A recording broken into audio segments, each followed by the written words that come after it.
Hello, everyone. Welcome to a two-part series on the CowanSim's S76 by Sikorsky. Now, this is a really, really, really neat helicopter. I've had some chance to kind of get the hang of it, and it's neat. A couple weeks ago, I did a video where basically I kind of tooled around in it, kind of got a feel for it, kind of saw what it did, and now I've got a slightly better idea of how to make it work. And it's pretty cool. Like I said, I'm really impressed with how fast it is, and I'm also very impressed with the fact that it's an autopilot that once you kind of caress it gently, I don't mean that in a bad way, it actually works really well. So the two videos, of course, the first one we're going to be dedicated to basically getting this thing started as well as getting the FMS all squared away. And the second one we'll dedicate basically to the automatic pilot because it's pretty cool and it's almost like a semi-automatic pilot, and you'll see what I mean. So anyway, let's get this party started right here, right now. You know what I mean. So the first thing we got to do is get some electrical power inside of this lovely helicopter here. And fortunately, they keep it pretty simple for us. We have some external power if we wanted it, but for us, I'm just going to hit the battery switch. And what that's going to do is just going to pop on a couple different options for us. And of course, the important one for us is going to be this guy right here.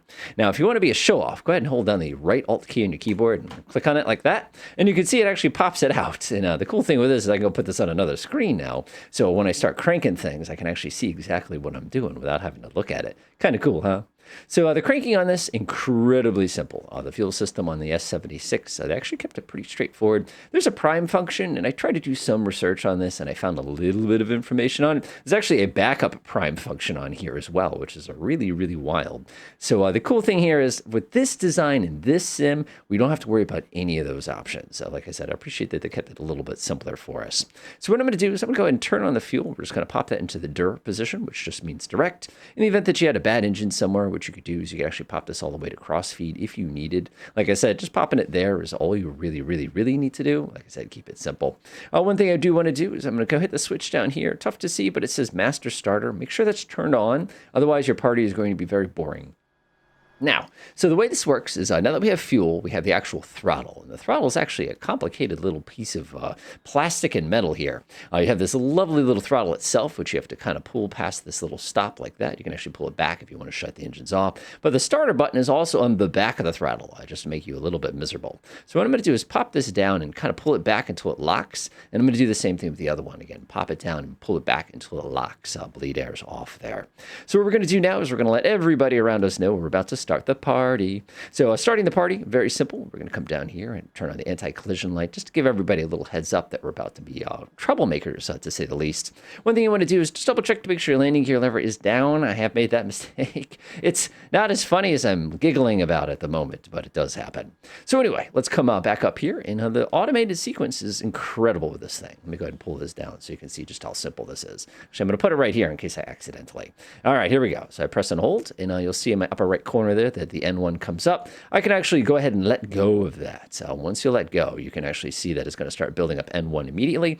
N1 comes up very, very smoothly, and once it hits 30%, it's going to go ahead and kick off the actual igniters, and you can see that our T5, which is basically one of our turbine temperatures there, smoothly increasing. It blows my mind just a tiny bit. The fact this number did not get any bigger. If anything, I almost feel like I broke something. Like that's kind of unusual, but like I said, we got plenty of temperature. A bunch of your angry warning lights are going to go off, just indicating that you did okay there. So what we're going to do now is come over to the other starter. We're going to press and hold that one, and you'll notice that it changes pages.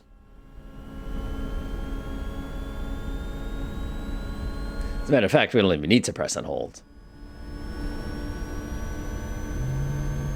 All right, you can see it lights up nicely and about the same temperature of the two engines. And we've got about 100 warning messages at the top. But the reality is both of our engines are started, and you can see they're spinning up very, very smoothly. Once they hit across a certain point, they actually changes what display we have here. So we're not done up there, but we have enough going now that we can start getting everything else going. So like most electrical systems on helicopters, everything's divided by engine, and it's also kind of not contradictory, but like certain things do certain things in certain places, and it makes it kind of complicated. And I'll show you kind of what I mean here. So let me move my head back here. If I were to grab the DC switch, for example, and you pull it down to reset, then you push it all the way forward, and you pop it on, you can see a bunch of our lights are going to snap on pretty much right away. The warning's going to go out there. You'll also notice we're getting an inverter fail warning. That's okay. So I'm going to do the same thing for number 2. We're just going to pull that down to reset it, and we're going to push it forward to enable it. This is going to be our AC switch. You want to pop that down to test, and then you can push it up to this, and you will observe The AC generator light did not go out. Likewise, the 2 servo system did not go out. Now, the reason for that, we can actually shut off master start. We don't need it anymore. Is the fact that our propellers, we don't have propellers on here, our engines are not spinning fast enough to produce the synchronized AC that we need. So if we actually want to do anything with AC on this aircraft, what we actually have to do is increase the RPM. So the way we do that real easy, you just click and drag this. You're supposed to do this pretty slowly. Again, these are all FADEC, so they do a really, really nice job of kind of intercepting any silliness. And you want to make sure you collect those on the floor, by the way, when you do silly stuff like that. So that's all set, and you'll observe that we still have the AC generator fail warning on there, like I said. So we actually have to reset it, go through the test, and pop it back on. AC generator's now working. So we got a warning for one of our inverters. That's okay. You just pop them off and cycle them, and you can see that everything is working to that effect. So what we're going to do now is we're going to go and pop on the 2 FS systems. Like I said, very, very simple. We can also warm up our weather radar. It's sitting here. Every once in a while, I get this bug where this GPS doesn't work. It does not matter. We're not going to use it anyway, so it doesn't stress me out in any sort of way that that's not working right away. We can go pop on the emergency power if you wanted, but the reality is we're pretty much ready to fly. And that's kind of the basics of getting this party started here. So coming down here, it's time to go get our FMS all programmed. It's a very, very simple FMS. There's not a lot to it. And if you want to be a little ironic, you can actually push this button. Good afternoon and welcome aboard the CowanSim S76. It's just funny. All right, let's get some work done. So we're going to come down here and we're going to go ahead and get our FMS all programmed. You can see I accidentally kicked my foot there. Very straightforward FMS programming. Like I said, nothing to it. We're going to come down to the flight plan button here, and you're basically just going to dial in where you're going and where you're coming from. So I'm going to come up here. You go ahead and push this. We're basically down here at Sikorsky today. We're going to be a BDR, which is a Bridgeport. You come down here. You just dial in the letters. You press enter. It's like, is this the one that you wanted? Yes, that is. And then you just dial in your next waypoint. So for me, I'm going to do Hotel, Foxtrot, and Delta. Press enter. It's like, is this the one you wanted? Yeah. And then, of course, we'll dial in our next one. We'll go down to a Bradley today. There's a lovely place for us to land. Is that what you want? You press accept, move on with your day. Now, I've noticed that when you punch that in, if it doesn't come back right away, like you see how it didn't update, just do it again. And for some reason, that seems to kind of get past whatever weirdness that I'm doing wrong here. Like you see, if I punch it in again, it starts to work. Nice. The other thing we need to think about with our little flight plan here is if you come down to fuel, there's actually a lot of details in here that we can utilize for the purposes of getting this all squared away. So if I go to my aircraft, for example, flight performance, mass imbalance, fuel, you can actually dial this in. So we have 140 gallons, which is worthless to me. What am I supposed to do with a gallon? 940 pounds of fuel here, and you can actually come in here and dial this in. Like, for example, on my seats here, I've got 340 pounds worth of passengers. Yeek. So we can go ahead and say 2 passengers, kind of a thing like that. And just click on the thing you want to do. So then if I click it again, oops, sorry, I messed up. Enter. And it's going to say how much is estimating 200, which is about right. So I have to put minus 30 pounds. We can just come in here and say 0, and it's going to calculate your 0 fuel weight. One of the cool things here is if you actually go to your different pages, you can see what your fuel flow, you got your endurance in case you need to calculate that. And there's quite a bit of stuff on here, and I think it's actually kind of neat, with the exception of this business. I don't know what's up with that, but like I said, I'm not going to worry about it too much. And we're pretty much ready to rock. Usually what I do is I pop it onto the nav page, because that's all I need to see. And then, of course, we have to tell the rest of everything that you see here that we'd like to use this flight plan here. Remember, our GPS is being rude to me. If I restart it, I'm sure it'd be fine. So there's a couple different things we have to do here. Now, this is kind of a pain in the butt. So the first thing I'm going to do is I'm going to come swing down here to basically our SAS system. This helicopter's got some very, very nice stability systems on board. So we get 2 APs to pick from. We can do AP1, we can do AP2, we can do them both. Now, what you'll notice here is this thing that says FD cell. This is what side of the helicopter we're flying on, 1 being the left, 2 our side being the one that we want to be on. So I'm going to enable that. The other thing you're going to notice is SAS/AT. SAS mode simply gives you that stability. AT gives you the ability to actually use your attitude, all that HIRS and all that good stuff there. And that actually makes it a little bit easier for the purposes of using the autopilot. Skip that step. You don't get autopilot. We also have some other fun tools like being able to basically control the collective remotely and stuff like that. But as I mentioned, that's something for another video because that's going to get us going down kind of a rabbit hole here. So our helicopter is in great shape. However, if you come down here, one of the things you're going to observe is that we're getting no readings on our backup system, and we're definitely not getting anything on our HSI. I can click this thing all afternoon. You'll notice it's blank. We're supposed to be flying a specific flight plan, right? So you'll notice here that there's a button here that says nav and LNAV, and you'll notice we got the same button down here.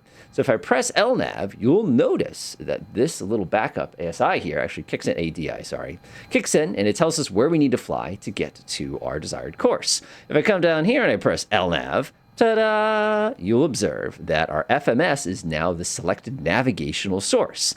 Now, the reason that is so darn cool is if we were to come down here and press nav cap, you will notice that LNAV is now on standby, which means we can now use that for the purposes of having the automatic pilot actually fly our individual course there, which makes it pretty simple. So this is set up to FMS. This is set up, again, I don't need the GPS to know which way I need to go. I can just use the regular HSI for that particular purpose. And now our helicopter is in excellent shape. There's a couple little things you got to watch out for, especially for, my wife would kill me if I said especially for if you're kind of doing any sort of VATSIM business. One thing that I like to do is turn on the actual TCAS system. Basically, if you want to think about it as your transponder. If you come down here, see where it says TCAS standby REL, you have to hit this button here and then use this guy to switch it to TA only. That's traffic advisories only.